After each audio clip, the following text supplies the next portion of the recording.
आणि मी एक यूट्यूबवर वगैरे व्हिडिओ बघितला होता की आपण जाताना अत्तर घेऊन जायचं असतं. तर मी अत्तर घेऊन गेलो आणि त्यांना सांगितलं की माझी आई जर बरी झाली तर मी तिला घेऊन वृंदावनला येईल. ओके. ते आज पण विचारण करतात वृंदावनमध्ये. मला स्वतःला दर्शन झालेलं आहे या गोष्टीचं. म्हणून मी तुम्हाला सांगतोय की तुम्ही आज जरी गेलात तरी तुमचा खरंच भाव असेल तर तुम्हाला साक्षात दर्शन नक्कीच होईल. काही ना लोणी तुझ्या मुखाला लावतील पण ते लोणी तू खायचं नाही. खाल्लंच तर तू सापडणार, तू पकडला जाणार. आणि काही शाल ओढून विठोबा नामदेवांच्या घरी गेलाय. नामदेवांची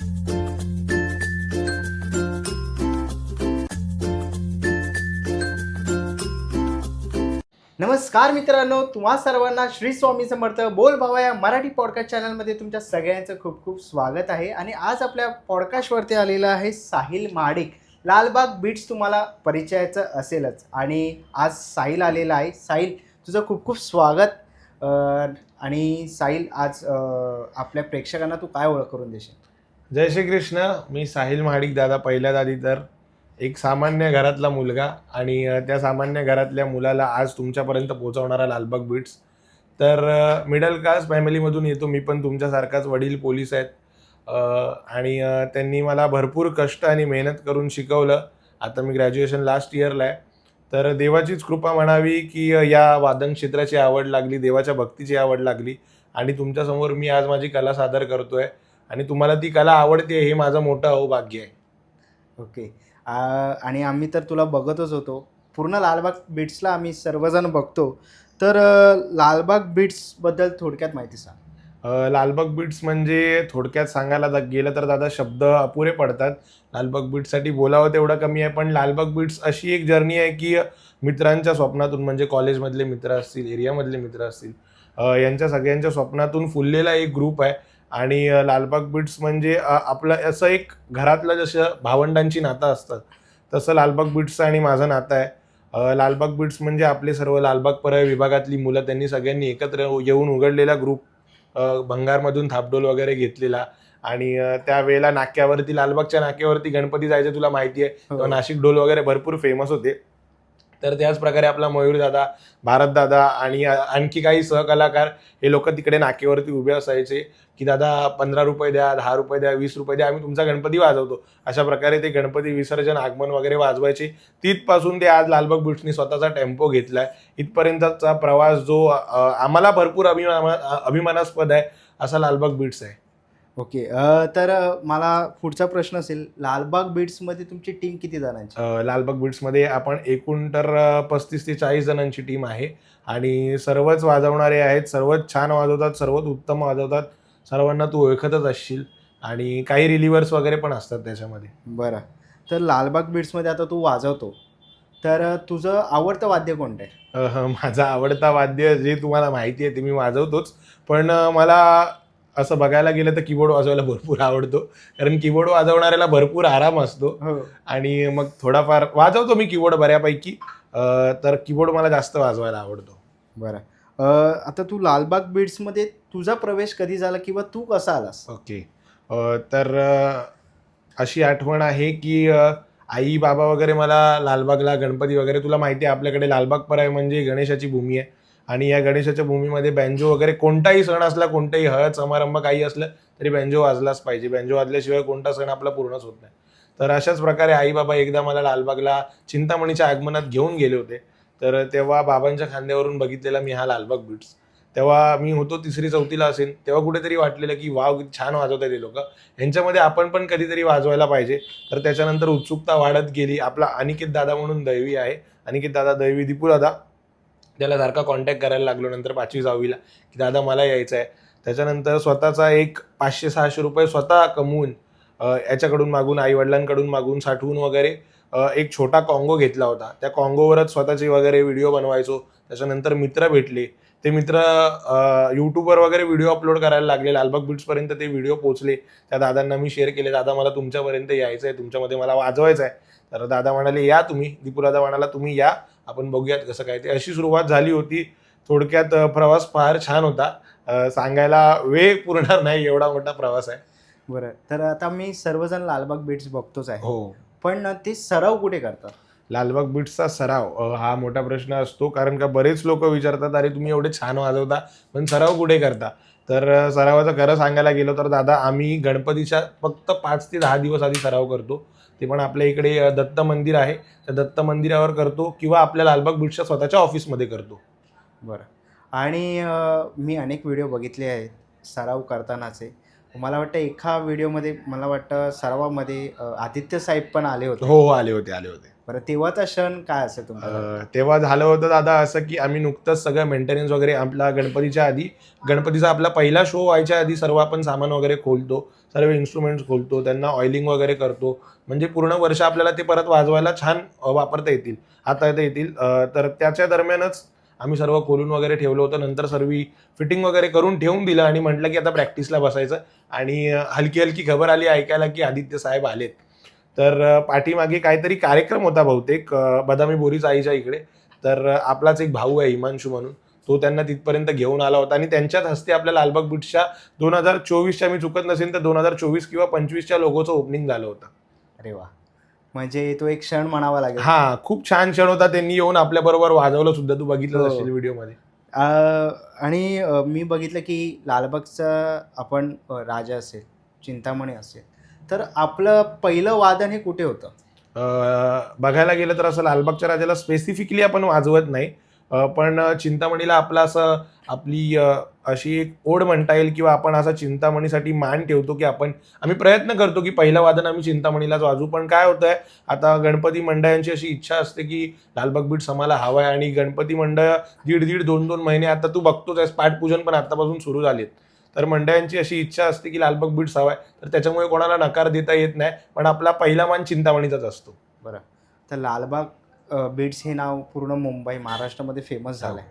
तर तुमच्या आठवणीमध्ये आता म्हणजे कोणती जी ऑर्डर असेल ती एकदम लांब जाऊन तुम्ही वाजवलेत आणि प्रेक्षकांचा तसा प्रतिसादही तुम्हाला आला? एक असा हसण्यासारखाच किस्सा आहे, तुला सांगेन तर. गेल्या वर्षीच बहुतेक 2025लाच माझ्या घरात स्वतःच्या पण गणपती बसतो. मी स्वतःच गणपती बनवतो आणि आपले बाकीचे लालबागमधले कलाकार आहेत, म्हणजे तुला माहितीच असणार की लालबागच्या राजा मंडळात असणार, गणेश गल्ली मंडळात असणार, सर्व कलाकार कोणत्या ना कोणत्या मंडळात चांगल्या पदावरती आहेत. तर झालं असं होतं की आय थिंक 26 तारखेला की 25 तारखेला काहीतरी गणपती होते आणि 24 तारखेला आपल्याला संभाजीनगरला शो होता. तर 23 तारखेचा शो कांजूर मार्गला होता. तिकडून आमचं ठरलं होतं की तिथून डायरेक्ट बस करून आपण निघायचं आहे, आपलं इन्स्ट्रुमेंट वगैरे लोड करून बसमध्ये तिकडून निघायचं आहे. तर मग नंतर अशी काय थट्टा मस्करी व्हायला लागली किंवा असे नियोजन व्हायला लागले की काय काय जे येणारे होते मोस्ट ऑफ मेन वाजवणारे प्लेयर, तर त्यांना वाटायला लागलं की नाही आपली मंडळामध्ये गरज आहे. काय काय मंडळांमधून नोटीस आली की तुम्हाला थांबावं लागेल तिकडे. तर त्याच्यामुळे त्यांना थांबावं लागलं आणि आम्ही, तुला खोटं वाटेल, 45 जणांची किंवा 35 जणांची टीम आम्ही घेऊन जातो, पण आम्ही 25 जणांमध्ये औरंगाबादला संभाजीनगरला बाप्पाच्या आगमनाचा शो वाजवला होता आणि तो शो इतका भारी झाला होता की त्याच्यासारखा शो म्हणजे आम्ही वाजवलाच नाही आजपर्यंत. आणि एवढं मोठं रनिंग एका पण मुलाने इन्स्ट्रुमेंट सोडलं नव्हतं 4 ते 5 तास. ओके. तिकडच्या लोकांना पण एवढं आवडलं होतं. आपण आत्ताच रामनवमीला पण तिकडे गेलो होतो वाजवायला. बरं, मी बघितलं की साहिल तुझे अनेक फोटो राजासोबत आहेत. हो. तू त्यांच्या सेवेत असतो राजाच्या. तर तुझं आणि राजाचं नातं कसं आहे? राजाचं आणि माझं नातं म्हणजे, राजा म्हणजे बाप्पा म्हटलं की लहान मुलाला पण आवड असते, अरे बापरे याची सोंड आहे, याचे कान छान आहेत. तर तसंच माझं नातं आहे की आपण लालबागमध्ये राहतो, तर लालबागच्या राजावर प्रेम असणं हे म्हणजे नेसेसरीच आहे. लालबागच्या राजावर कोणाला प्रेम नाही असं क्वचितच असेल कोणतरी. तर बाप्पा आणि माझं नातं खूप छान आहे. म्हणजे जेव्हा जेव्हा काय बाप्पाला मागितलं ते बाप्पानी कमी पडून दिलं नाही. आज जे काय फॅन फॉलोईंग आहे, जे काय तुमचं प्रेम मिळतंय, लोकांचं प्रेम मिळतं, ही लालबागच्या राजाचीच देणगी आणि लालबागच्या राजाचाच कृपाप्रसाद म्हणावं लागेल. तू म्हणजे आता बघतोयस की तुमच्या लालबाग बीट्स किंवा अनेक वाद्यवृंद विसर्जनाच्या वेळी वाजत असतात. हो. आणि सर्वांच्या त्या वाजनाच्या ठेक्यावरती अनेक भक्तगण नाचत असतात. हो, नाचत असतात. मला वाटतं जवळजवळ लाखाच्या वरती बरोबर. संपूर्ण सगळेजण वाजत असतात. हो. पण एक वादक किंवा एक तू सेवक म्हणून राजा जेव्हा विसर्जनाला मार्गस्थ होतो तेव्हा तुझ्या मनामध्ये काय भावना असतात? जेव्हा राजा त्याच्या म्हणजे जागेवरून हलतो तेव्हा तर ते असं एकदम काळजावर दगड ठेवल्यासारखं होतं की बाबा 11 दिवसाला इकडे बघितलाय. आणि जेव्हा तू राजाचं दर्शन करायला जाशील, नवसाच्या लाईननी जेव्हा तू जातोस तेव्हा प्रथमच तर राजाचा आशीर्वादाचा हात दिसतो. त्याच्यानंतर राजाची कंबर दिसते, हा पाठीचा भाग पूर्ण दिसतो. तर ते एक एक दृश्य आपण जे काय दर्शन केलंय 11 दिवसात, याला डोळे भरून बघितलंय, आपण त्याच्याशी बोललेलो असतो, आपण त्याच्याशी गप्पा मारलेला असतो की बाप्पा तू ये, तू थांब, आम्ही तुला मोदकाचा नैवेद्य रोज देऊ.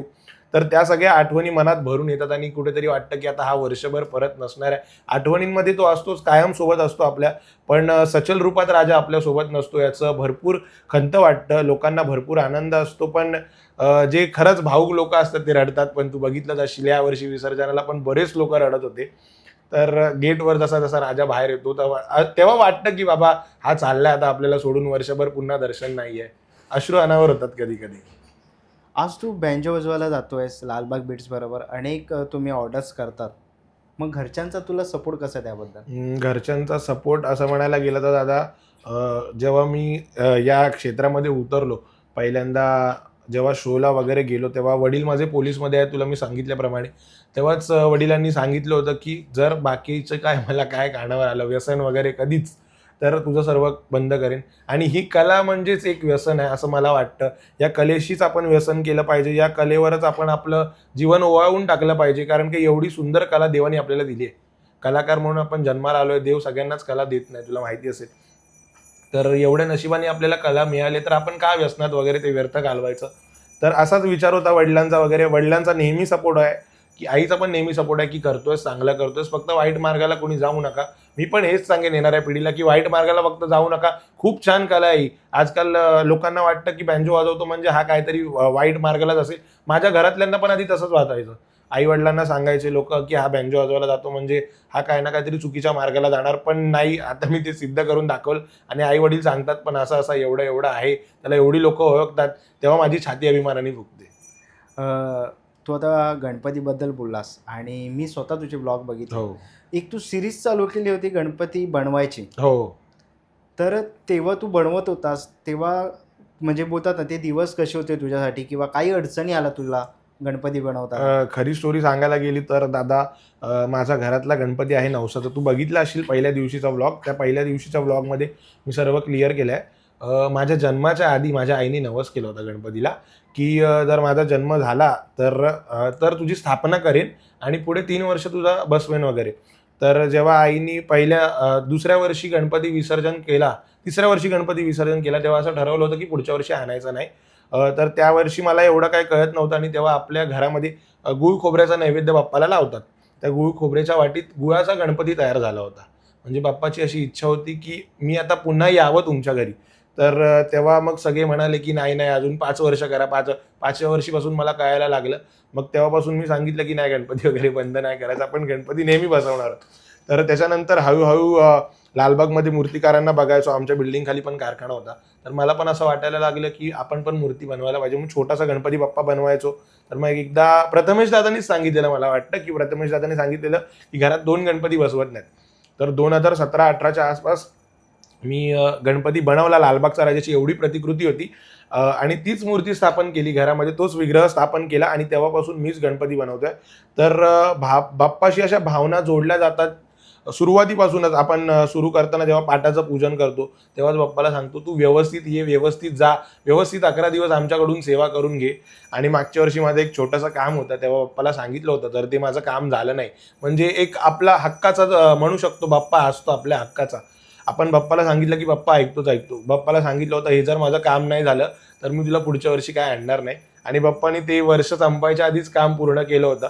तर मग यावर्षी मनामध्ये उत्सव होता की यावर्षी काहीतरी वेगळं करायचं आहे उत्सवात. आपला बाप्पा सगळ्यात वेगळा उठून दिसला पाहिजे. तर यावर्षी केदारनाथची, कैलासची थीम केली होती. बाप्पा पण शंकरांच्या रूपामध्येच होता, बालरूपामध्ये होता, डमरू वगैरे घेऊन. त्याच्याशी भरपूर भावना जोडलेल्या गेल्या होत्या. आणि शेवटला पण नंतर त्याला सांगताना असंच केलं की बाबा तुला सांगितलं, ज्याप्रमाणे तुला सांगितलं वाजत गाजत आणि त्याप्रमाणेच तुला ऑनलाईन, त्याप्रमाणेच तुझं विसर्जन करेल.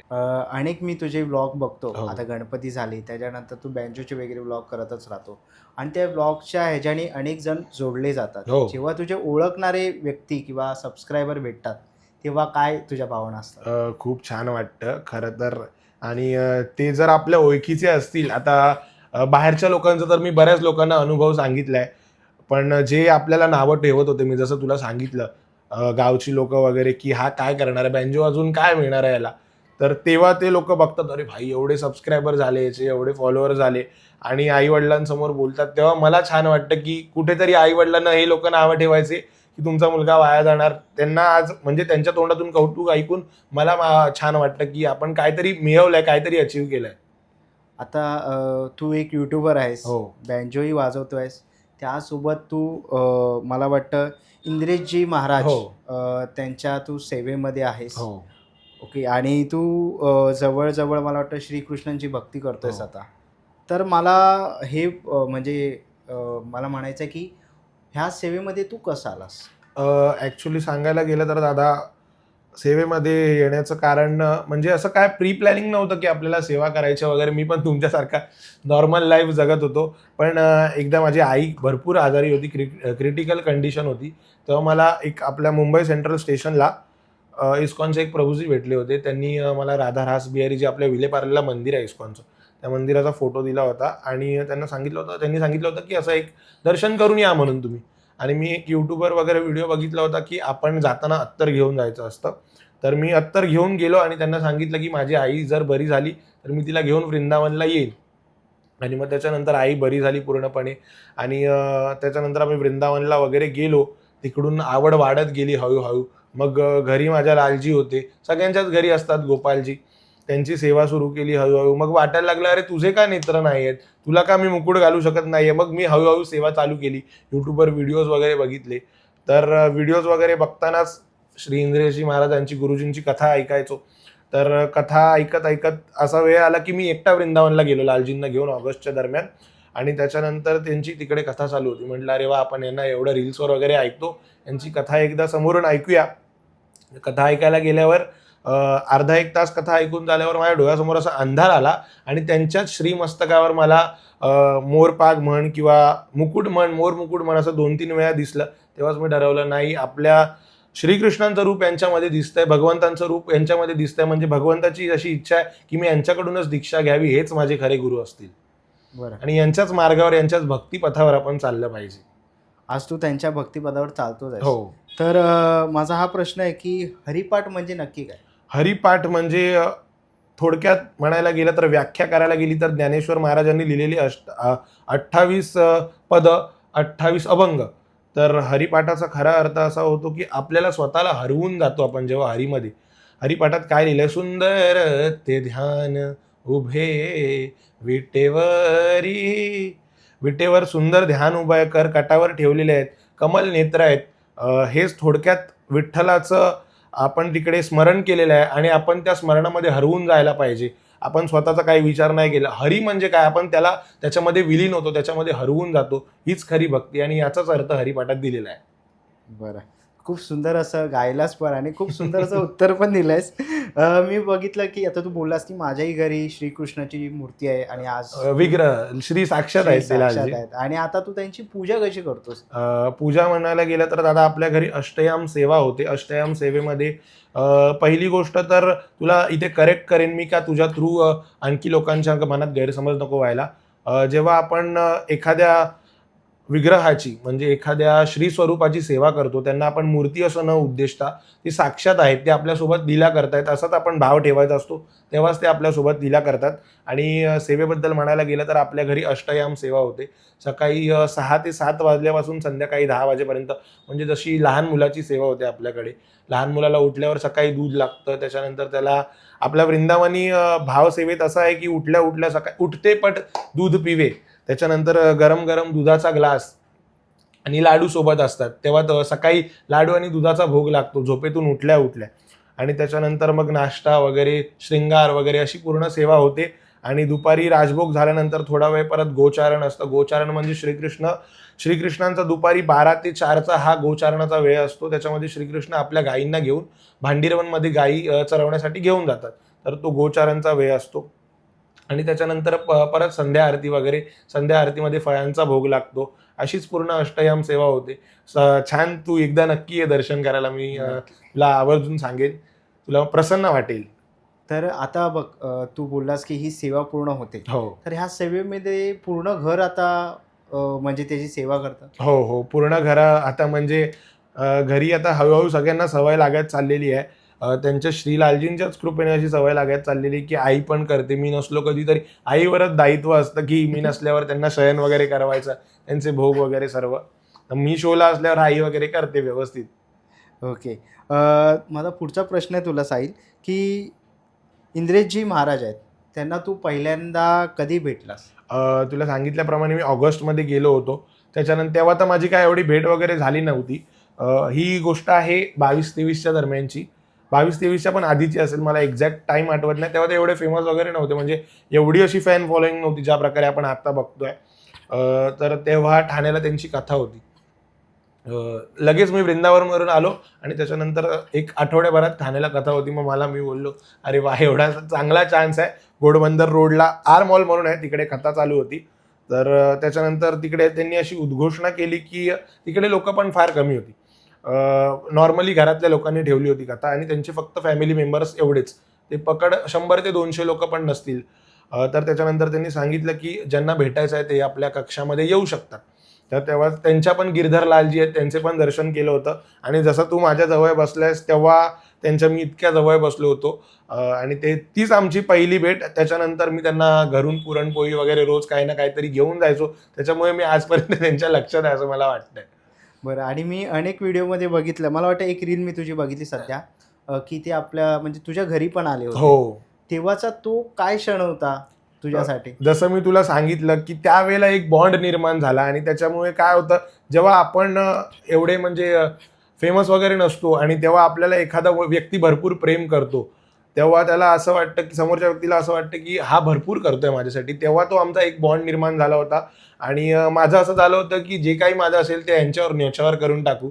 तर त्याच्यानंतर आता मी त्यांना एकदा विनंती केली की ज्याच्या एकदा घरी या, घरी पण आपल्या सेवा आहे. तर ते म्हणाले होते येईल. मला वाटलं नव्हतं खरं सांगायचं तर की आपल्या अशा लालबागसारख्या एरियामध्ये ते येतील एवढी मोठी माणसं.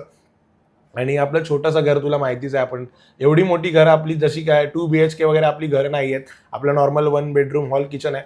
तर त्यांना सांगितलं होतं की या. मी एकदाच विनंती केली होती पण ते त्यांच्याच श्रीमुखातून म्हटले होते की मी येणार म्हणून. आणि त्याच्यानंतर मग एक दिवशी अचानक फोन आला की येतोय. मी 10 मिनिटात सगळी तयारी वगैरे केली, 10 मिनिटात रांगोळी वगैरे काढली. आणि तो क्षण म्हणजे मी काय सांगू, मला काय सुधरतच नव्हतं. मी गाडी घेऊन त्यांना न्यायला गेलो होतो नाकेवरती भारत माताला.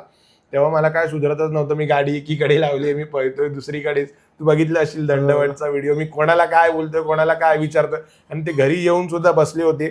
त्यांना पानाचा भोग द्यायचा होता. जेव्हा आपल्या लालजींना भोग लागतो पानाचा, तो प्रसाद मला द्यायचा होता. ते पण माझ्या लक्षात नव्हतं. म्हणजे अशी सगळी धावपळ झाली होती. तर आता तू श्रीकृष्णाबद्दल सांगितलंच. हो. तर माझा पुढचा प्रश्न तुला आहे, की आता तू बँजो वगैरे वाजवतोस, तर सगळ्या म्हणजे यूट्यूब झालं, परत घरचं टेन्शन झालं, हो. शेवटी माणूस आहे, त्याला टेन्शनही असणार. जेव्हा तू टेन्शनमध्ये असं काही डिप्रेशनमध्ये जातोस, तेव्हा तू स्वतःला कसं त्याच्यातून सावरतोस? खरं म्हणायला गेलं तर दादा, मी या गोष्टींचा असा विचार म्हणजे जेव्हा तुझ्या आयुष्यात श्रीकृष्ण येतात तेव्हाच तुझी म्हणजे सगळी तेरो सब संकट मिट जाए जपे जा राधे राधे. तर तू आता विषय काढलायस म्हणून मी सांगतो की म्हणजे जे भक्ती वगैरे करतात त्यांना या गोष्टीचं म्हणजे असं जास्त काही टेन्शन नसतं की आपल्याबद्दल लोक काय विचार करतील, आपल्याबद्दल लोक काय म्हणतील आणि घरातले काय विचार करतील. तर आता मी म्हणजे असं बोलायला तर नाही पाहिजे, पण आता एक 5-6 महिन्यांपूर्वी एक किस्सा झाला होता. एक कोणतरी व्यक्ती होती, त्यांनी माझ्यावर असा म्हणजे पॉडकास्टवरूनच काहीतरी व्हिडिओ बनवला होता आणि त्याच्यावर माझ्याबद्दल 2,000 ते 3,000 नेगेटिव्ह कमेंट्स होत्या. ओके. तर त्या सर्व वाचून म्हणजे माझे जे रिलेटिव्ह होते, तर त्यांचं असं म्हणणं होतं की वडील पण पोलिसात असल्यामुळे वडिलांचं पण असं म्हणणं होतं की हा इतकं कसं काय बोलू शकतोय तू. आणि त्याच्यावरती 2,000-3 हजार कमेंट्स आपल्याबद्दल स्वतः वाचणं हे म्हणजे नॉर्मल व्यक्तीचं काम नाही की एखादा व्यक्ती तुझ्याबद्दल भरपूर काय काय बोलतोय. जे लोक मला भेटले पण नव्हते त्यांनी पण त्याच्यामध्ये लिहिलं होतं की बाबा ह्याला असा एवढा एवढा घमंड आहे, ह्याला असा एवढा एवढा इगो आहे, ज्यांना मी कधी बघितलं नाही, ज्यांना मी कधी भेटलो नाही. तर त्यांनी पण त्याच्यावरती कमेंट केली होती की असाच आहे तसाच आहे. तर मी बोललो ठीक आहे. घरातले रिलेटिव्ह वगैरे सगळे सांगत होते की नाही आपल्याला याचा त्रास होऊ शकतो, याच्यावर तू काहीतरी कर. मी म्हटलं नाही, लालजी आहेत, लालजी सर्व करतील. तेव्हा मला समजलं की हे सर्व बाकीची दुनियादारी आपल्या कधीच कामी येणार नाही. आपलं फक्त साचो एक राधारमण बस, बाकी कोण आपलं नाहीये. आणि तेव्हा मी त्यांना सांगितलं की नाही, ते सगळे बघतील, कोणाला काय कॉन्टॅक्ट करायची गरज नाही, त्यांच्यावर सर्व सोडून द्यायचं आहे. आणि आज पण लोकांना भरपूर डिप्रेशन असतं, जसं तू बोललास की फॅमिलीचं वगैरे. तर मी एकच सांगेन, नामजप भरपूर करा, देवाच्या मार्गाला लागा. तुम्हाला डिप्रेशन हे असलं पाहिजे की देव आपल्याला भेटत का नाही आहेत, आपण सांसारिक चर्चा करून का आपण स्वतःला हानी करून घ्यायची, असं मला वाटतंय. लोकांना वाटतं आपल्याकडे गर्लफ्रेंड नाही, आपल्याकडे बॉयफ्रेंड नाही, जेवढे आपण त्यांच्यावर प्रेम करण्यासाठी, जेवढे आपण सेवा त्यांच्यावर करतोय, तीच जर आपण देवाची केली, तर आई वडिलांची केली, तर साक्षात पुंडलिकासाठी विठ्ठल उभे राहिलेत. नक्की नक्की तीच सेवा आपण आई वडिलांची केली, तेच प्रेम आई वडिलांवर केलं, तर विठोबा तुमच्या पण घरी नक्कीच येईल. नक्कीच आहे. आणि मी आता बघितलं की तू यूट्यूब चॅनल चालू केलं, तर यूट्यूब चॅनलची जर्नी कशी तुझी सुरुवात झाली? यूट्यूब चॅनलला दादा, तर मी तुला खरं सांगू तर व्लॉगिंगचा मी कधी विचारच केला नव्हता. आधी मला ही वायफायच गोष्ट वाटायची. त्याच्यानंतर मग मी पहिले लॉकडाऊनमध्ये दानिश जैनचे व्लॉग बघायचो. तर तेव्हा मला ती सगळी वायफायच गोष्ट वाटायची की काय नसतं याच्यामध्ये. आणि पण त्याच्यानंतर मला हळूहळू समजत गेलं की लोकांना आवडतंय. रील्स वगैरे पोस्ट करायचो तर लोकं म्हणायची तू पण व्लॉग बनव. आणि मग सौरव जोशीचे व्लॉग वगैरे बघायला लागलो. तर एक असाच प्रयत्न सूरजच्या शोला जाताना प्रयत्न केला की बघूया काय होतंय. तेव्हा निव्वळ 1000 ते 2000 सबस्क्रायबर होते आणि आता 25,000 आहेत. हेच प्रेम आहे लोकांचं. ओके. आणि मी तर आतापर्यंत बघितलं की आता 25,000चा हा टप्पा तू पार केलाय. हो. तर त्याच्यावर जर्नीबद्दल तू काय सांगशील? काही अडथळे आले किंवा हा टप्पा पार करताना तुझ्या घरातले तुला काय बोलले किंवा असा काही प्रसंग आहे? कधी कधी झालंय असं की म्हणजे या तुला माहिती आहे यूट्यूब क्षेत्रामध्ये किंवा सोशल मीडियाच्या क्षेत्रामध्ये जे चांगलं आपण दाखवतो लोकांना, म्हणजे ज्या वायफाय गोष्टी आहेत त्याच्यावर व्ह्यू जास्त येतात. आणि आपण जर एखादी गोष्ट चांगल्या प्रकारे लोकांना दाखवायचा प्रयत्न करू, म्हणजे भक्ती म्हण किंवा आपण विदाऊट शिव्या वगैरे देता, मी आजपर्यंत व्लॉग बनवते, पण आपल्या व्लॉगमध्ये अजूनपर्यंत एक पण शिवी नाही किंवा असं कुठलं दृश्य नाही मी दाखवलं की ज्याच्यामुळे आपल्याला माहिती आहे लहान मुलं पण व्लॉग्स वगैरे बघतात, तर त्यांच्या मनावर कोणता वाईट परिणाम झाला नाही पाहिजे याचा मी विचार सुरुवातीपासून केलाय. तर पण व्हायचं तेव्हा, तुला माहिती आहे सक्सेस पटकन मिळत नाही, तेव्हा घरातले म्हणायचे की काय कशामध्ये टाइमपास करत बसलाय, होईल नाही होईल, असं होतं. ओके. आता व्लॉगिंगचं तर झालंच. पण मला एक प्रश्न आहे की जेव्हा तू विसर्जनाच्या वेळी आपल्या लालबागच्या एरियामध्ये लालबाग बीट्स वाजवत राहतं, तर असा कोणता क्षण आहे की एखादं गाणं सारखं पब्लिक डिमांडनी म्हणजे वन्स मोर पुन्हा एकदा वाजवा, पुन्हा एकदा वाजवा? लालबागमध्ये तर खरं सांगायला गेलं तर दादा विसर्जनाच्या शेवटच्या दिवशी आपण तर वाजवत नाही कुठे. पण जसं तू बोललास लालबागमध्ये शो असेल, तर आता लालबागमध्ये शो असल्यावर लालबागच्या राजाचं गाणं वाजलंच पाहिजे, मुंबईच्या राजाचं गाणं वाजलं पाहिजे, परळच्या राजाचं गाणं वाजलं पाहिजे. पण या मंडळांच्या गाण्यांची आपल्याला भरपूर डिमांड असते आणि हीच गाणी कमीत कमी एक 20 ते 25 वेळा वाजतात आपल्या एका शोमध्ये. म्हणजे लोकांना आवड असते, त्याच्यामुळे एक एक कडवा कडवा आपण वाजवत जातो. माझा पुढचा प्रश्न आहे साहिल तुला, की साहिल माडिक आज बँजो वाजवत नसता तर काय असतं? साहिल माडिक आज बँजो वाजवत नसता तर मी जसं तुला मगाशी सांगितलं की मी घरी मूर्ती वगैरे बनवतो, स्कल्पचर वगैरे बनवतो, तर आणि मला ड्रॉइंगची पण आवड होती. पण जरा वादन क्षेत्राकडे लक्ष देण्याच्या नादात ते थोडं मागे सुटत चाललंय. पण ठीक आहे, जर आज नसतंच काय वादनाचं वगैरे, तर मी आज थोडाफार का तुटका मुटका का होईना मूर्तिकार आणि चित्रकार असतो. बरं, आज तू प्रत्येकजण आपण शाळेत जातोच. हो. आज शिक्षक असतील, शाळेचे मित्र असतील, आज तुला बघतात आहेत, एका चांगल्या उंचीवर तू गेलायस, वादनामुळे आहे. तर कधी तुझे मित्र भेटतात, शाळेतले सर वगैरे भेटत असतील, तर काय बोलत असतील? विषय काढला शाळेतला म्हणून सांगतो. शाळेमध्ये तुला माहिती आहे आपण काय अजिबात म्हणजे एवढे पण असे की हाय नव्हतो की आपल्याला सगळेच चांगले मार्क. आणि तुला सांगितल्याप्रमाणे बँजो वाजवत असल्यामुळे तर शाळेला खाडे व्हायचे गणपतीच्या वगैरे दिवसात. कारण का आपला शो संध्याकाळचा असायचा 5-6 वाजताचा आणि माझी शाळाच 1ची असायची. तर शाळेत जाऊन परत शोला पोचणं नॉट पॉसिबल. तर त्या दिवशी मी दांड्या मारायचो आणि गणपतीतच माझ्या जवळ महिनाभर दांड्या व्हायच्या. तर मग एकदा पालक सभेला टीचरनी बोलवलं होतं आईला.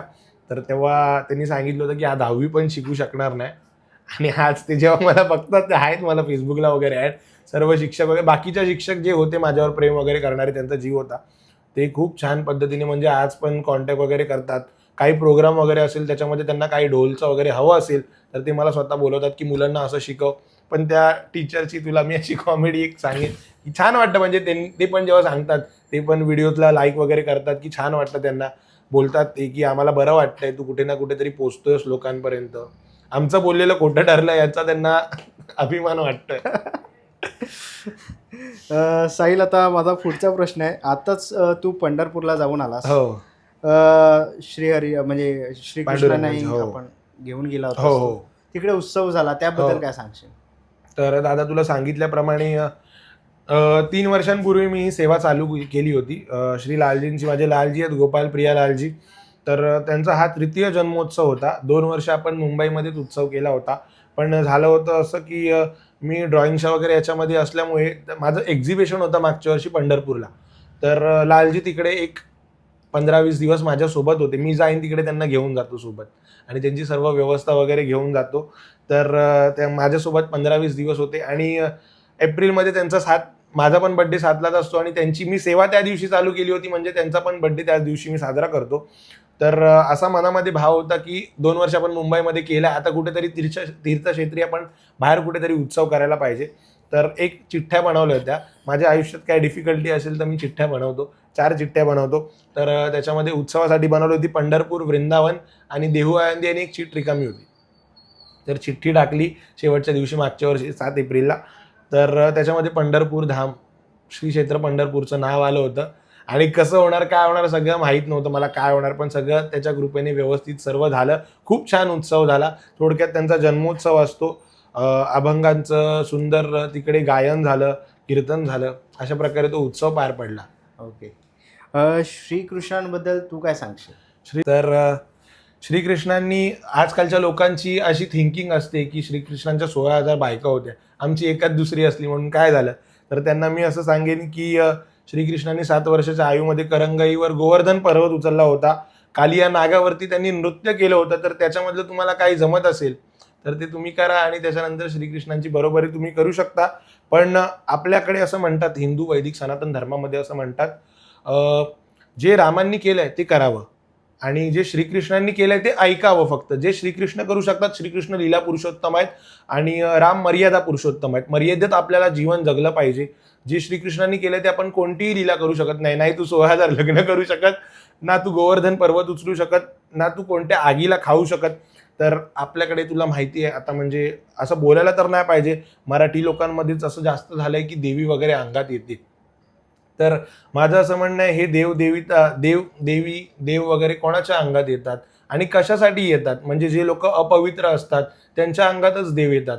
जे लोक मांसाहार करतात, जे लोक म्हणजे व्यवस्थित पवित्र राहत नाहीत, व्यवस्थित शुद्ध राहत नाहीत, त्यांच्या अंगातच देव येतात. मला कधी कधी असं वाटतं यांच्या अंगात राम का येत नाहीये, आपल्या अंगात का राम येत नाहीयेत, आपण ती मर्यादा का नाही पालन करत आहेत? श्रीरामचंद्र कृपालु भजमन हरण भव भय दारुणम. आपल्यामध्ये कधी येणार, आपण कधी हे भय वगैरे सगळं विसरणार? आपल्या अंगात आणायचं आहे तर श्रीरामांना आणा ना, असं मी म्हणेन. आणि श्रीकृष्णांबद्दल सांगायचं झालं तर ते लीला पुरुषोत्तम आहेत, त्यांना त्यांच्या जागी राहू द्यात. आपण प्रभू श्रीरामांच्या वाटेवरती चालूयात, कारण श्रीकृष्ण एकदा नाचवायला लागले की तुम्ही सहन करू शकत नाही. बरोबर. आणि साहिल, मला वाटतं तू बोललास की मी वृंदावनला गेलो होतो. हो. तर वृंदावनची अशी कोणती आठवण आहे तू सांगशील? वृंदावनमध्ये सांगायला गेलं तर भरपूर अशा आठवणी आहेत. वृंदावन म्हणजे असं म्हणता येईल, आपण म्हणतो माझे माहेर पंढरी, तसं मी म्हणेन माझं माहेर वृंदावन आहे. जेव्हा जेव्हा आपण वृंदावनला जातो तेव्हा असं वाटतं की हे सगळं सासर आहे माझं आणि हे सगळं सोडून मी वृंदावनला जातोय. तिकडे 10 दिवस 15 दिवस जेवढे पण दिवस असतो सुखात असतो, इकडचं काय टेन्शन नसतं, काय नसतं. तर वृंदावनमध्ये एकदा झालं असं होतं की मी एकटाच गेलो होतो वृंदावनला. तिकडचीच लीला आहे, अशा लीला सांगायच्या नसतात खरं तर, पण मी तुला सांगतो आपल्या प्रेक्षकांना. तर झालं असं होतं की निधिवन राज म्हणून आपल्याकडे एक मोठं निधिवन आहे, वन आहे मोठं. तिकडे 16,000 झाडं आहेत आणि ते श्रीकृष्णांच्या पत्राने आहेत असं म्हटलं जातं. तर तू पण कधी वृंदावनला गेलास तर तिकडे नक्की दर्शन कर. निधिवन राजमध्ये स्वामी श्री हरिदासजी होते. तुम्हाला आज सगळ्यांना माहिती असेल बिहारीजी, बाकी बिहारीजी नाव ऐकलंच असशील. हो. तर त्यांनी प्रकट केलं होतं स्वामी श्री हरिदासजींनी. आणि बिहारीजींकडून स्वामी श्री महाराजांनी असं वचन घेतलं होतं की दिवसभर तुम्ही कुठेही फिरलात, कुठेही काही केलं, कुठेही तुमची लीला झाली तरी तुम्ही रात्री शयन करायला निधिवनमध्येच यायचं. आणि आज पण असं मान्यता आहे आणि आज पण लोक ऐकतात, ज्यांची निधिवनच्या साईडला घरं आहेत, निधिवनच्या साईडला खिडकी आहे, त्यांना रात्रीचा घुंगराचा आवाज तिकडून येतो. म्हणजे जे निधिवनचं क्षेत्र आहे तिकडे रात्री 10 वाजल्यानंतर, रात्रीची शयन आरती झाल्यानंतर एक माकड सुद्धा तुला दिसणार नाही. आणि 107 किंवा 108 लोकांनी तिकडे थांबण्याचा प्रयत्न केला, ते लोक तिकडेच मृत्यू पावले. कारण का आपण तेच सहन करू शकत नाही, तेच आपण आपल्या डोळ्यांनी बघू शकत नाही. तू कॅमेरा घेऊन गेलास तिकडे, कॅमेरा तुझा वर्क करत नाही, म्हणजे काही ना काहीतरी तुला अडचण येते जाते. आणि श्रीकृष्णांचं घुंगरू वगैरे पण तिकडे आत्ता अद्याप कोणत्या तरी महिलेला वगैरे मिळालेत. तर अशी ती लीलास्थली आहे. तिकडे मला जायचं होतं. सकाळी 4 वाजता ते मंदिर उघडतं आणि तिकडे असं होतं की शयनशीज लावलेली असते, शय्याशीज लावलेली असते. तिकडे येऊन रास वगैरे झाल्यावरती भगवंत येऊन आणि श्री राधाराणी येऊन तिकडे विश्राम करतात. तर तिकडे छान साडी ठेवलेली असते श्रीजींसाठी. राधाराणींना आमच्याकडे श्रीजी म्हणतात, स्पष्ट राधा नावाचा उच्चार करत नाहीत. त्या श्रीजींसाठी साडी वगैरे ठेवली असते, पानाचा भोग ठेवला असतो, बिडा पानाचा भोग, आणि चादर वगैरे, उशा वगैरे व्यवस्थित केलेलं असतं. तर ते सकाळी दुसऱ्या दिवशी एकदम अस्ताव्यस्त झालेलं असतं. म्हणजे पाणी संपलेलं असतं प्यायचं, पान खाल्लेलं असतं, लिंबाची काडी असते ती अर्धी चावलेली असते. तर हे सगळं बघायला मला निधिवनला सकाळी 5 वाजता पोचायचं होतं. तर मी म्हटलं अलाराम वगैरे लावला, मी उठेन नाही उठेन. तर 4:30 वाजता असं झालं की मी रूममध्ये एकटाच झोपलो होतो. हॉटेलमध्ये रूम घेतली होती, एकटाच झोपलो होतो. खिडकी या साईडला होती आणि मी या साईडला तोंड करून झोपलो होतो. तर या साईडनी माझ्या तोंडावर असा एक येल्लो प्रकाश आला आणि माझी म्हणजे मला जाग आली. आणि मग बघतो तर मोबाईलमध्ये 4:30 वाजलेले. म्हटलं जाऊया, त्यांची इच्छा आहे, त्यांनी आपल्याला बोलावलंय. अशा छोट्या मोठ्या लीला होत असतात दासासोबत. साई, तू आता वृंदावनबद्दल बोललास, हो. तर मला वृंदावनमधलं एखादं काही असं रहस्य तुला माहिती आहे? वृंदावन के पौधों को, वृंदावन के लता को मरम ना जाने कोई, यहाँ डाल डाल पर पात पात पर राधे राधे होय.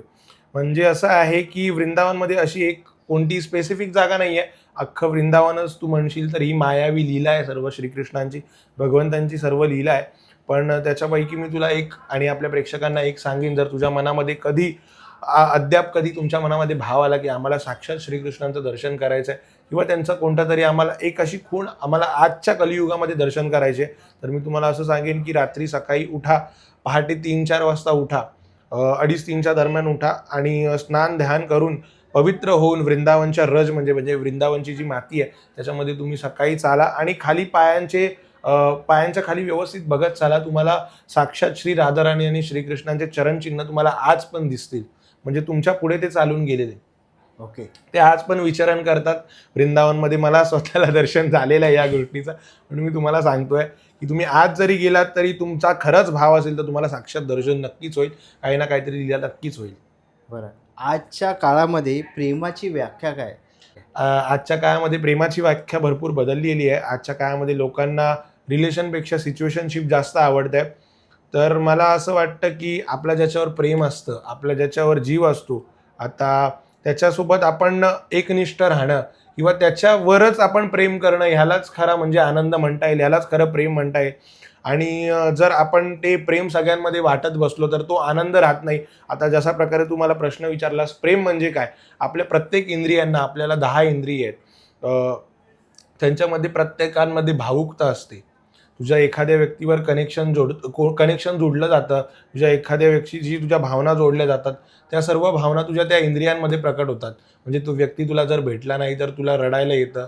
प्रेमाच्या 10 अवस्था आपण कधी पार तर करू शकत नाही, पण जर तू खरंच कोणावर एखाद्या व्यक्तीवर प्रेम केलं असशील तर या तुझ्या अवस्थांची थोडी थोडी लक्षणं तुला दिसू लागतात. म्हणजे तू अस्ताव्यस्त होऊ लागतोस, तुझ्या डोळ्यातून अश्रू येतात, तुला कोणतं मन नाही लागत कोणत्या कामात, तुला जेवण वगैरे जात नाही. या सगळ्या गोष्टी आहेत. पण आजच्या काळामध्ये असं झालंय की लोकांना असं वाटतंय की एक झालं की दुसरं, एक झालं की दुसरं, याला प्रेम नाही म्हणत. हे सगळे म्हणजे आता वायफायपणा झालेला आहे सर्व. आणि प्रेम करायचं तर एकावरच करा. वृंदावनमध्ये असं म्हणतात, तू म्हणालास वृंदावनमध्ये काय विशेष आहे? वृंदावन की सकरी है गलिया, वामे दोना समा. लोक म्हणतात वृंदावनची छोट्या छोट्या गल्ल्या आहेत. याच्यामध्ये असं भाव आहे आमचा की वृंदावनच्या छोट्या छोट्या गल्ल्या काय आहेत, त्याच्यामधून एकच माणूस जाऊ शकतो. मग प्रेम, तुमचं हृदय पण तेवढंच आहे, त्याच्यामध्ये एकच माणूस बसू शकतो. तर तुम्ही एकालाच विराजमान करा, त्याच्यावरच प्रेम करा, त्याचे नाही तर कोणाचे नाही, बस. हा भाव असेल तर नक्कीच तुमचं प्रेम सार्थक होईल. आणि प्रेमामध्ये इतकी ताकद असते की जर मी तुला जसं सांगितलं, मी जी भक्ती करतो किंवा अन्य कोणत्या देवताची तुम्ही भक्ती करताय, तर त्या देवतांची तुम्ही केलेली भक्ती आणि समोरच जर माझ्या एखादा पतिव्रता किंवा पत्नीव्रता स्त्री असेल, तर तिने केलेलं तो तो व्रत म्हणजे एकनिष्ठ फक्त पतीशी राहणं, बाकी तुझे कोणतेही आचरण असू दे, शुद्ध पवित्र राहणं, आणि तिने फक्त एकनिष्ठ त्या पतीसोबत किंवा एकनिष्ठ त्या पत्नीसोबत ती व्यक्ती जर राहिला असेल, तर तुम्ही सूर्याला, उगवत्या सूर्याला थांबवण्याची ताकद ही तुमच्यात असते. या प्रेमाची अशी व्याख्या आहे. ओके. आता तू एवढं जे बोलतो आहेस, तर तुझा त्यामागे अभ्यासही असेल, हो. काही तू वाचन करत असशील. तर तुला अशी कोणती कथा सांगायला आवडेल? याच्यामध्ये हे सर्व ज्ञानदादा म्हणायला गेलं तर भागवतमध्ये आहे. भागवतमध्ये सरळ सरळ लिहिलेलं आहे. पहिल्या श्लोकामध्ये लिहिलेलं आहे की तुम्ही जर नॉनव्हेज वगैरे खात असाल, तुम्ही जर मांसाहार करत असाल, तुम्ही जर एखाद्या जीवाची हत्या करत असाल, तर भगवान श्रीकृष्णच विष्णू आहेत आणि तेच सर्व आधार आहेत. म्हणजे पृथ्वीचा वगैरे तुला माहिती आहे. तर ते कोणतंही फळ, फूल किंवा कोणतीही गोष्ट तुझ्या हातून स्वीकार करत नाहीत, जर तू या सगळ्या अन्य गोष्टी करत असशील. आणि म्हणायला गेलं तर आजच्या काळामध्ये तुला माहिती आहे बळी प्रथा भरपूर चालू आहे. तर मला तरी असं वाटतं की एखाद्या देवीला बळी वगैरे देण्यापेक्षा आपल्याकडे लोक म्हणतात बळी द्यायचा आहे, बळी द्यायचा आहे. बळी नाही दिलं तर देवी रागवेल, बळी नाही दिला तर देवता रागवतील. तर मी असं म्हणेन की जर ते खरंच देवता असतील, तर एखादी आई आपल्या मुलाचा प्राण का मागेल? कुपुत्र असू शकतो, कुमाता नसू शकते कधी. आपण किती जरी काही जरी केलं तरी आई आपल्याला जवळच घेते. पण मग कसं एखाद्या मुक्या प्राण्याचा आई एखादा जीव वगैरे मागून घेऊ शकते आणि तो जर नाही दिला तर आई रुष्ट होणार आहे. मग हे देवता नाही, हे काहीतरी वेगळं असू शकतं असं मला वाटतं. आणि हे ज्ञान तुम्हाला भागवतमधून कळेल, भागवत कथा ऐकल्यामुळे तुम्हाला कळेल. आणि भगवद्गीतेमध्ये सरळ सरळ लिहिलेलं आहे, सर्व कर्मांचं गणित भगवद्गीतेमध्ये पण लिहिलेलं आहे. भगवद्गीतेचा पहिला श्लोक आहे, धर्मक्षेत्रे कुरुक्षेत्रे. तर तुमची कर्म जी आहेत तीच तुमच्या धर्माला अवलंबून करतात, तोच तुम्हाला धर्मानुसार चालायला शिकवतात. साहिल, एखादी श्रीकृष्णाची किंवा विठ्ठलाची एखादी कथा सांग. तर आत्ताच पंढरपूरला उत्सव झालाय आणि आत्ता पंढरपूरच्या कथा भरपूर ऐकल्यात. पंढरपूरच्या कथांचं भरपूर श्रवण केलंय. तर नामदेवजी आहेत आपले, संत नामदेवजी, आपल्या वारकरी संप्रदायातले भरपूर ज्यांना ज्ञानेश्वर माऊलींनंतर ज्यांचं आदराने नाव घेतलं जातं ते म्हणजे नामदेव महाराज. तर त्यांची अशी एक कथा होती की नामदेव महाराज जेव्हा लहान होते तेव्हा विठ्ठल भगवंत त्यांच्याशी बोलायचे. आज पण बोलतात बरेच लोक, भाऊक ज्यांच्यामध्ये भाव असतो भाविकांमध्ये, त्यांच्याशी विठ्ठल भगवान स्वतः बोलतात. तर नामदेवांशी विठ्ठल भगवंत स्वतः बोलायचे. तर नामदेवांनी विठ्ठलाला सांगितलं, विठ्ठला तू माझ्या घरी ये ना एकदा जेवायला. तर विठ्ठल म्हणाले, कसं येणार मग, इकडे कोण उभं राहणार, इकडे उभं राहायला लागतं मला, मी आलो तर फक्त. आणि आज पण पंढरपूरचं मंदिर तू जर गेलास मंदिरात दर्शनाला चरणस्पर्शाच्या रांगेत, तर जोपर्यंत शेवटच्या भक्ताचं दर्शन होत नाही तोपर्यंत मंदिर बंद होत नाही. म्हणजे मग ते किती पण वाजू दे, 12 वाजू देत, 1 वाजू दे, 11:30 वाजू देत, किती वाजले तरी मंदिर, जोपर्यंत शेवटच्या भाविकाचं दर्शन होत नाही तोपर्यंत मंदिर बंद होत नाही. आणि सकाळी 3:30-4ला विठ्ठलाची काकडा आरती होते. तर मग मध्ये मिळतात फक्त 2-3 तास. तर नामदेव म्हणाले, विठ्ठला तू रोज पुरणपोळी खाऊन जमत नाहीस का? तर विठोबा म्हणाला, मला यायचं तर आहे तुझ्या घरी जेवायला, पण मी इकडे कोण उभा राहणार, तू राहशील का उभा? नामदेवांना विचारलं. तर नामदेव म्हणाले, देवा मी कसा उभा राहणार? तर देवांनी हट्ट धरला की नाही, तू आता उभा राहा इकडे आणि मी तुझ्या घरी जाऊन जेवण करतो. मग भगवंतांनी नामदेवांचं रूप घेतलं आणि नामदेवांना तिकडे विटेवरती उभं केलंय रात्री. आणि नामदेवांना सांगतायत, तू थांब असाच. ते लोक आले, पुजारी आले, तर येऊन तुला पहिलं थंड पाण्यांनी स्नान घालतील, त्याच्यानंतर तुला दुधाने अभिषेक करतील, त्याच्यानंतर लोणी तुझ्या मुखाला लावतील, पण ते लोणी तू खायचं नाही, खाल्लंच तर तू सापडणार, तू पकडला जाणार. आणि काही शाल ओढून विठोबा नामदेवांच्या घरी गेलाय. नामदेवांची आई शयन करत होती, झोपली होती. तेव्हा विठ्ठल भगवंतांनी दरवाजा वाजवला आणि विठुराया म्हणाले की आई मी आलोय. तर नामदेवांच्या आईला असं वाटलं की नामाच आलाय. आईने विचारलं, नामा का रे एवढा वेळ? तर विठ्ठल म्हणाले की तू एवढा दिवस बोलवत होतीस मला भोजनाकरता, मी आज आलोय. आणि त्याच्यानंतर भगवंतांनी विठ्ठल रूपात आपलं दर्शन नामदेवांच्या आईला दिलं. आणि मग आईने विचारलं, तुम्ही इकडे आलाय तर तिकडे कोण उभा आहे? तर विठुराय म्हणाले की नामदेव तिकडे उभा आहे, नामाला तिकडे उभा करून आलोय मी, आपण जाऊया जोडीने त्याचं दर्शन करायला. विठोबाने इकडे छान भाकरी भाजीचा प्रसाद ग्रहण केला, छान जेवले वगैरे. आणि आईने मग त्यांना एक असं चेहरा लपवण्यासाठी एक वस्त्र दिलं. ते वस्त्र विठोबांनी आपल्या अंगावरती ओढलं, चेहरा लपवला आपला आणि इकडे काकडा आरतीची तयारी चालू झाली होती. नामदेवांना दुधाने अभिषेक केला, दह्याने अभिषेक केला, त्याच्यानंतर थंड पाण्याने अभिषेक केला. पण नामदेवांना सांगितलं होतं विठोबांनी, तू जर दात जरी तुझे कडाडले तर तू पकडला जाणार. त्याच्यानंतर सगळा अभिषेक वगैरे झाला आणि आज भगवंत स्वतः दर्शन आलेले आहेत नामदेवांच्या. तर नामदेव जसे जसे बघतायत की भगवंत जवळ येत आहेत माझ्या, आता हे माझे पायाला हात लावणार, हे माझ्या पायावर डोकं ठेवणार, हे मला नको आहे. तर नामदेव मनातल्या मनात म्हणतात भगवंत नको नको नको नको, तुम्ही पायावर डोकं वगैरे ठेवू नका. तर विठोबानी काय केलं, असे नामदेवांचे पाय होते आणि जसा विठोबा उभा राहतो तसेच नामदेव उभे होते. कमरेवरती हात ठेवलेले आहेत दोन्ही, छान कमळ पुष्प हातात धरलेलं आहे, शंख धरलेला आहे आणि समोर अशी मुद्रा केलेली आहे. नामदेव छान उभे आहेत, सुंदर किरीट घातलाय. तर भगवंत आले चेहरा लपवलेले. भगवंतांनी काय केलं, नामदेवांच्या पायाला चिमटा काढला. तर नामदेव आणि डोकं टेकवलं भगवंतांनी आणि भगवंत म्हणतायत इकडे की म्हणजे अशा भक्तांचं मला दर्शन करायला मिळणं, या भक्तांची चरण रज मी माझ्या माथ्याला लावेन, या भक्तांमुळेच मी आहे. जर तुम्ही दीन नसता तर मी दीनानाथ नसतो, तर तुम्ही पतित नसता तर मी पतित पावन नसतो. तर नामदेवांचं दर्शन वगैरे घेतलं आणि चिमटा काढून भगवंत पळाले. आणि आज पण अशी प्रथा आहे की चैत्र की शुक्ल पक्षामध्ये किंवा आषाढीमध्ये एक दिवस भगवंत नामदेवांचा वेश धारण करतात. तू बघितलं असशील, पांढरा फेटा, पांढरे पूर्ण कपडे भगवंत धारण करतात आणि त्या दिवसात अशी मान्यता आहे की विठ्ठल भगवंत स्वतः येतात नामदेवांचं दर्शन करायला त्या भाविकांमधून. नक्की नक्की. आणि खूप मित्रांनो, खूप सुंदर असं साहिलने आज आपल्या पॉडकास्टवरती त्याचं मन मोकळं केलं आहे आणि त्याच्याबद्दल अनेक आपण प्रश्न विचारून सगळं काही जाणून घेतलेलं आहे. लालबाग बीट्सबद्दल आपण काही प्रश्न विचारले आहेत, साहिलच्या जीवनावरती आपण काही प्रश्न विचारले आहेत. खूप सुंदर असे त्यांनी उत्तरं दिलेली आहेत. तुम्हालाही जर तुमच्या मनातील काही प्रश्न असतील किंवा तुम्ही कलाकार असाल, तुम्हालाही काही मोटिवेशन वगैरे काही बोलायचं असेल तर नक्कीच तुम्ही मला कॉन्टॅक्ट करू शकतात. तुम्हाला कॅप्शनमध्ये आपल्या बोलबाबा इंस्टाग्राम ID तसंच फेसबुकचं पेज तुम्हाला मिळेलच. तसंच गुगल फॉर्मचाही लिंक आहे, तर तुम्ही तीही भरून तुम्ही येऊ शकतात. आणि आपल्या बोलबाबा पॉडकास्ट चॅनलवरती साहिल तू आलास त्याबद्दल खूप खूप आभार तुझे. आणि तुम्हा सर्वांना श्री स्वामी समर्थ.